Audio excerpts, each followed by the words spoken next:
जय हिंद मित्रांनो, एक्झाम जागरवर तुम्हा सर्वांचं पुन्हा एकदा स्वागत आहे. आजच्या चालू घडामोडीच्या सत्रात आपण नुकत्याच घडलेल्या घटनांवर आधारित MCQची प्रॅक्टिस करणार आहोत. यातील एक एक प्रश्न अत्यंत महत्त्वाचा आहे. त्यासाठी व्हिडिओ शेवटपर्यंत पहा व आपल्या मित्रांसोबत सुद्धा शेअर करा, जेणेकरून येणाऱ्या एक्झाममध्ये त्यांना सुद्धा याचा फायदा होईल. चला तर आजच्या सत्राचा पहिला प्रश्न पहा. अलीकडेच रामसर यादीत स्थान मिळवणारे कोपरा जलाशय कोणत्या राज्यात स्थित आहे? मित्रांनो, नुकताच कोपरा जलाशयाचा समावेश हा रामसर यादीत करण्यात आला व कोपरा जलाशय हे छत्तीसगड राज्यात स्थित आहे. आणि या यादीत स्थान मिळवणारं कोपरा जलाशय हे छत्तीसगड राज्यातील पहिलं वेटलँड असून हे भारतातील एकूण कितवं वेटलँड आहे? तर हे भारतातील एकूण 95वे रामसर स्थळ आहे. मित्रांनो, कोपरा जलाशयाबरोबरच अजून एका भारतीय वेटलँडचा यात समावेश करण्यात आला असून आता भारतात 96 रामसर स्थळ आहेत व ते 96वे रामसर स्थळ कोणते हे आपल्याला या प्रश्नात सांगायचं आहे.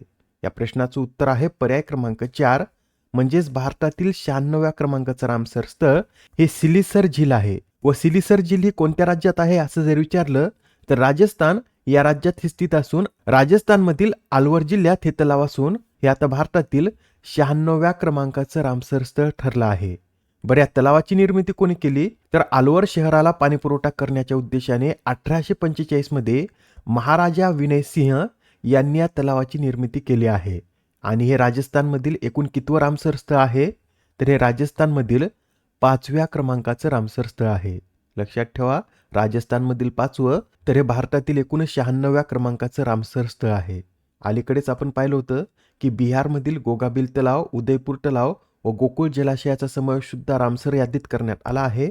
यातील गोगाबिल तलाव हे भारतातील 94वे, उदयपूर तलाव 93वे तर गोकुळ जलाशय हे भारतातील 92व्या क्रमांकाचं रामसर स्थळ आहे. आणि जागतिक स्तरावर सर्वाधिक रामसर असलेल्या देशांच्या यादीत आपला भारत कितव्या स्थानी आहे? तर यात आपला भारत 3ऱ्या स्थानी आहे. पहिल्या क्रमांकावर UK असून दुसऱ्यावर मेक्सिको तर तिसऱ्यावर 96 स्थळासह आपला भारत आहे. आणि भारतात सर्वाधिक रामसर स्थळे ही कोणत्या राज्यात आहेत? तर तामिळनाडू या राज्यात सर्वाधिक 20 रामसर स्थळे आहेत. रामसर कराराविषयी सुद्धा लक्षात ठेवा, हा करार 2 फेब्रुवारी 1971 रोजी करण्यात आला व याची अंमलबजावणी कधीपासून झाली? तर 21 डिसेंबर 1975 पासून याची अंमलबजावणी झाली व भारताने या करारावर 1 फेब्रुवारी 1982 रोजी स्वाक्षरी केली. या तीनही डेट्स लक्षात ठेवा, महत्त्वाचे आहेत. एक्झाममध्ये बऱ्याच वेळा यावर सुद्धा प्रश्न विचारण्यात आलेला आहे. Next question. राष्ट्रीय ऊर्जा संवर्धन पुरस्कार 2025 अंतर्गत गट 1 मध्ये कोणत्या राज्याला प्रथम क्रमांकाच्या पारितोषिकाने सन्मानित करण्यात आले? तर या राष्ट्रीय ऊर्जा संवर्धन पुरस्कार 2025 मधील गट 1 मध्ये कर्नाटक या राज्याला पहिल्या क्रमांकाच्या पुरस्काराने सन्मानित करण्यात आलं. कर्नाटकला हा पुरस्कार ऊर्जा कार्यक्षमतेमध्ये सर्वोत्तम कामगिरी करण्यासाठी देण्यात आला. आणि कर्नाटक नंतर यात दुसऱ्या क्रमांकावर कोणतं राज्य आहे? तर गट 1 मध्ये कर्नाटक नंतर आपलं महाराष्ट्र दुसऱ्या क्रमांकावर आहे. मित्रांनो, या पुरस्कारामध्ये गट 2 अंतर्गत आंध्र प्रदेशने प्रथम क्रमांकाचा पुरस्कार पटकावला. गट 3 मध्ये केरळने, गट 4 मध्ये आसामने तर गट 5 मध्ये चंदीगडने प्रथम क्रमांकाचा पुरस्कार पटकावलेला आहे. आणि हा पुरस्कार वितरण सोहळा कधी आयोजित करण्यात आला होता? तर राष्ट्रीय ऊर्जा संवर्धन दिनी हा वितरण सोहळा आयोजित करण्यात आला होता. व या प्रश्नात आपल्याला हे सांगायचं आहे की राष्ट्रीय ऊर्जा संवर्धन दिवस कधी साजरा केला जातो? तर हा जो राष्ट्रीय ऊर्जा संवर्धन दिवस आहे हा दरवर्षी 14 डिसेंबर रोजी साजरा केला जातो. हा दिवस 1991 पासून साजरा करण्यात येत आहे व हा दिवस साजरा करण्यामागचा उद्देश काय? तर ऊर्जेचा वापर कमी करणे आणि सर्व क्षेत्रांमध्ये ऊर्जा कार्यक्षमतेबद्दल जागरूकता निर्माण करणे, यासाठी भारतात दरवर्षी 14 डिसेंबर हा राष्ट्रीय ऊर्जा संवर्धन दिवस म्हणून साजरा करण्यात येत आहे. मित्रांनो, भारत हा जगातील 3 प्रमुख ऊर्जा ग्राहकांपैकी एक आहे व भारताने 2025-26 साठी एकूण वीज निर्मिती लक्ष्य किती ठेवलं? तर 2000.4 बिलियन युनिट इतक्या वीज निर्मितीचं लक्ष्य भारतानं ठेवलेलं आहे. Next question. 2025च्या टर्नर पुरस्काराने कोणाला सन्मानित करण्यात आले?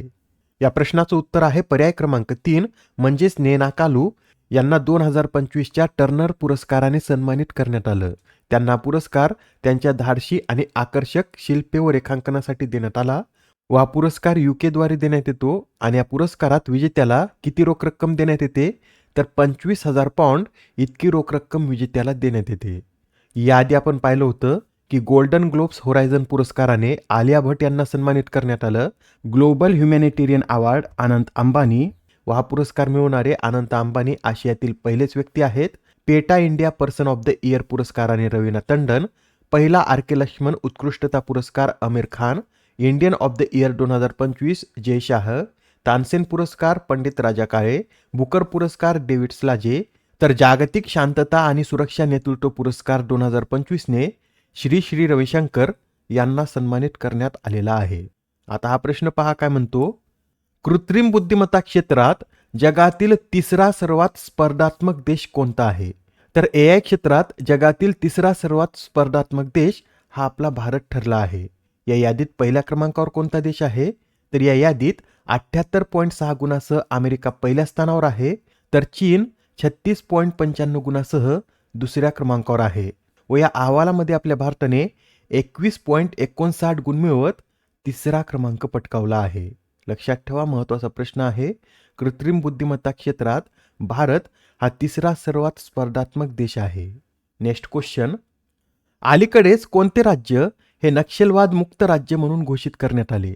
तर नुकतेच आता मध्य प्रदेश हे राज्य नक्षलवाद मुक्त राज्य म्हणून घोषित करण्यात आलं. मध्य प्रदेशमधील बालाघाट जिल्ह्यातील 2 नक्षलवाद्यांनी नुकतंच आत्मसमर्पण केलं आहे व त्यानंतर मध्य प्रदेशचे मुख्यमंत्री मोहन यादव यांनी राज्याला नक्षलमुक्त घोषित केलं.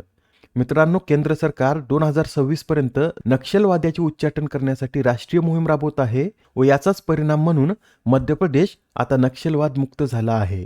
मध्य प्रदेश राज्याविषयी हे लक्षात ठेवा.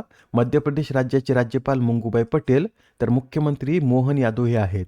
व मध्य प्रदेशमध्ये Kuno national park, Madho national park, Panna national park, Sanjay national park, Kanha national park, Van Vihar national park, Bandhavgarh national park स्थित आहे. आणि मित्रांनो, भारतात सर्वाधिक नॅशनल पार्क असलेलं राज्य कोणतं? तर मध्य प्रदेश हे भारतात सर्वाधिक नॅशनल पार्क असलेलं राज्य आहे. मध्य प्रदेश राज्यात 10 पेक्षा अधिक नॅशनल पार्क आहेत. पुढील प्रश्न. भारतातील कोणत्या राज्यात लिओनेल मेसीच्या पुतळ्याचे अनावरण करण्यात आले? या प्रश्नाचं उत्तर आहे पर्याय क्रमांक 2, म्हणजेच भारतातील पश्चिम बंगाल या राज्यात लिओनेल मेसीच्या पुतळ्याचं अनावरण करण्यात आलं. व या पुतळ्याची उंची किती? तर हा पुतळा 70 फूट उंच आहे. Next question. भारत आणि कोणत्या देशाच्या राजनैतिक संबंधांना 75 वर्षे पूर्ण झाले आहेत? तर नुकतेच आता भारत आणि जॉर्डन या देशाच्या राजनैतिक संबंधांना 75 वर्षे पूर्ण झाली आहेत. आणि मित्रांनो, हा प्रश्न महत्त्वाचा का? तर या दोन्ही देशांच्या संबंधांना 75 वर्षे पूर्ण झाल्यानिमित्त आपले पंतप्रधान नरेंद्र मोदी हे जॉर्डन या देशाच्या दौऱ्यावर गेले आहेत. पंतप्रधान मोदी हे 15 डिसेंबरला जॉर्डनच्या 2 दिवसीय दौऱ्यावर गेले आहेत. त्यासाठी हा प्रश्न महत्त्वाचा ठरतो, येणाऱ्या एक्झाममध्ये विचारलं जाईल. तर लक्षात ठेवा, भारत आणि जॉर्डन या 2 देशांच्या राजनैतिक संबंधांना यंदा 75 वर्षे पूर्ण झाले आहेत. या आधीच्या सत्रात तुमच्यासाठीचा प्रश्न होता. 2025च्या UNEP आर्ट चॅम्पियन्स पुरस्कारामधील इन्स्पिरेशन अँड ॲक्शन श्रेणीतील पुरस्काराने कोणाला सन्मानित करण्यात आले? या प्रश्नाचं उत्तर आहे पर्याय क्रमांक 1, म्हणजे सुप्रिया साहू यांना या पुरस्काराने सन्मानित करण्यात आलं. सुप्रिया साहू यांच्याविषयी सुद्धा लक्षात ठेवा, त्या तामिळनाडू राज्याच्या अतिरिक्त मुख्य सचिव म्हणून कार्यरत आहेत व त्यांनी 2000 साली ऑपरेशन ब्लू माउंटन ही मोहीम देखील राबवली होती. आजच्या सत्रामधील तुमच्यासाठीचा प्रश्न पहा. नुकत्याच पार पडलेल्या FIFA men's hockey junior world कपचं विजेतेपद कोणत्या देशानं पटकावलं? आता या प्रश्नाचं उत्तर कमेंटमध्ये देण्याचा प्रयत्न करा. उत्तर चुकलं तरी काय हरकत नाही, कारण ज्यावेळेस तुम्हाला या प्रश्नाचं योग्य उत्तर माहीत होतं त्यावेळेस हा प्रश्न तुमच्या दीर्घकाळापर्यंत लक्षात राहतो. तर आता पुढच्या सत्रात पुन्हा भेटूया. धन्यवाद.